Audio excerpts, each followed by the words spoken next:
پیلے بلب کی روشنی میں رات کے 9 بجے گل بانو حویلی کے آنگن کے دائیں حصے میں بیٹھی اپنے کام میں مصروف تھی۔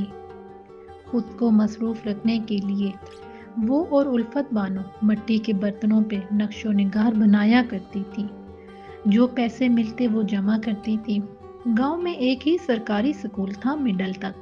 کتابیں وغیرہ تو وہیں سے ملتی تھی، لیکن کاپیوں، پینسلوں اور بھی تھوڑی بہت چیزوں کا خرچہ ہوتا تھا۔ گاؤں کے لوگ لڑکیوں کی پڑھائی پر اتنی توجہ نہیں دیتے تھے۔ ان کا ماننا تھا کہ شادی کے بعد گھرداری ہی تو کرنی ہے لڑکیوں نے، تو تعلیم پر پیسہ کیوں ضائع کریں۔ حویلی کے لوگوں کی بھی یہی سوچ تھی۔ گل اور الفت اس کام کے پیسے اور نورین کپڑوں پہ کڑھائی کیا کرتی تھی۔ پہلے تو کوئی نہیں آتا تھا کہ ہم حویلی کی لڑکی سے کیسے کڑھائی کروائیں۔ پھر اس نے خود گھر جا جا کر کہا کہ مناسب قیمت پر کڑھائی کر دیا کروں گی۔ پھر وہ بڑی مشکل سے چند ایک عورتیں تھوڑا جھجکتے ہوئے اپنے کپڑے، چادریں وغیرہ گاڑنے کے لیے دے جایا کرتی تھی۔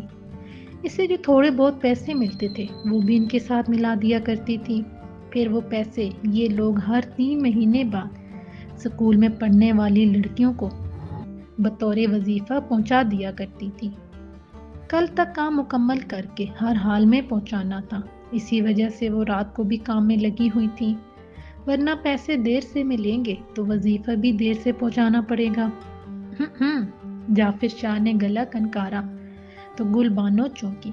اس نے سر پہ دوپٹہ درست کیا اور کوزہ ایک طرف رکھ دیا۔ کیا کر رہی ہو؟ شاہ نے نظر آنے کے باوجود بہت ہی بے تکا سوال کیا۔ ابھی یہ سوال تم نے الفت سے کیا ہوتا تو وہ کہتی بنٹے کھیل رہی ہوں۔ گل بانو نے سنجیدگی سے جواب دیا۔ پھر وہ دونوں کھل کھلا کر ہنس پڑیں۔ گل بانو نے دوبارہ پینٹ برش اور کوزہ اٹھا لیا۔ وہ بہت انمناک سے کام کرتی تھی۔ اس کے ہاتھ بہت پھرتی اور نفاست سے چلا کرتے تھے۔ جعفر شاہ بھی تھوڑے فاصلے سے اس کے سامنے بیٹھ گیا اور غور سے اس کے چلتے ہاتھوں کو دیکھنے لگا۔ الفت کچھ بدلی بدلی سی نہیں لگتی؟ شاہ نے دوبارہ بات شروع کی۔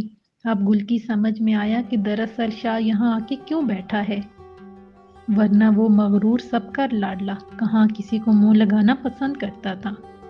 نہیں بدلی تو نہیں، ویسے ہی ہے جیسے شروع سے تھی۔ تمہارے لیے بھی، ہمارے لیے بھی، میرے لیے مطلب۔ جعفر شاہ جان کر بھی انجان بن گیا۔ وہ چاہتا تھا کہ گل خود واضح بات کرے۔ مطلب یہ کہ جیسے وہ پہلے تمہارے سارے کام بھاگ بھاگ کر کرتی تھی، تم سے بات کرنے کے بہانے تلاشتی تھی، تم میں دلچسپی رکھتی تھی، اب بھی ویسی ہی ہے، بدلی کہاں؟ گل بانو نے مسکراتے ہوئے اتنی ہی صاف الفاظ میں کہا جتنا وہ سننا چاہتا تھا۔ مگر مجھے اس میں رتی برابر دلچسپی نہیں۔ جعفر کی پیشانی پر بل نمودار ہوئے۔ پھر ایک کام کرو، اسے چھوڑ دو۔ گل بانو نے کوزہ رکھ کر گلدان اٹھایا اور ایک نظر شاہ کی طرف دیکھا۔ الفت جو اپنی دھن میں مست مگن چلتی آ رہی تھی، گل کی آواز پر اس کے قدم منجمد ہو گئے۔ کیا یہ گل کے الفاظ تھے؟ میری پیاری سہیلی گل کے؟ شاہ کے لیے الفت کیا جذبات رکھتی ہے گل بانو اچھی طرح جانتی تھی۔ اسے اپنی سماعت پر یقین نہیں آیا۔ جی چاہ الٹے قدموں واپس لوٹ جائے، مگر صبح تک کام مکمل کرنا تھا۔ اپنے تاثرات پر قابو پاتے ہوئے وہ آگے بڑھی۔ شاہ کو بھی گل بانو کی بات سے دھچکا لگا تھا۔ الفت تو سارا دن گل گل کرتی رہتی تھی، اور گل بانو اس کے لیے کیا کہہ رہی ہے؟ ارے شاہ تم اس وقت یہاں کیوں بیٹھے ہو؟ دادی نے تم اس طرح زمین پر بیٹھے دیکھ لیا تو ہماری شامت آ جائے گی۔ ان کا بس نہیں چلتا کہ ایک مخمل کی گدی والا شاہی تخت تمہارے لیے ہر وقت تمہارے ساتھ رہے۔ الفت آلتی پالتی مار کے گل بانو کے بائیں جانب بیٹھ گئی اور خود بھی جلتی سے گلدان اور پینٹ برش اٹھا لیا۔ ویسے تمہاری وہ حرکت مجھے بالکل پسند نہیں آئی تھی، کم از کم بڑوں کے سامنے کچھ لحاظ کر لیا کرو۔ جعفر شاہ کے لہجے میں ہلکا پھلکا غصہ اور خفگی کی در آئی تھی۔ کون سی حرکت؟ الفت بانو نے معصومیت سے آنکھیں پٹپٹائیں۔ گل بانو نے بھی سر اٹھا کے دیکھا۔ وہی کھانے کے وقت میری پلیٹ۔ شاہ نے بات ادھوری چھوڑی۔ او اچھا وہ۔ الفت نے بات یاد آ جانے پر وہ کو لمبا کھینچا۔ لو بلا، اس میں بد لحاظی والی کون سی بات ہے؟ میں نے سوچا رزق ضائع ہو جائے گا، اللہ کی نعمتوں کی یوں بھی قدری نہیں کرنی چاہیے نا۔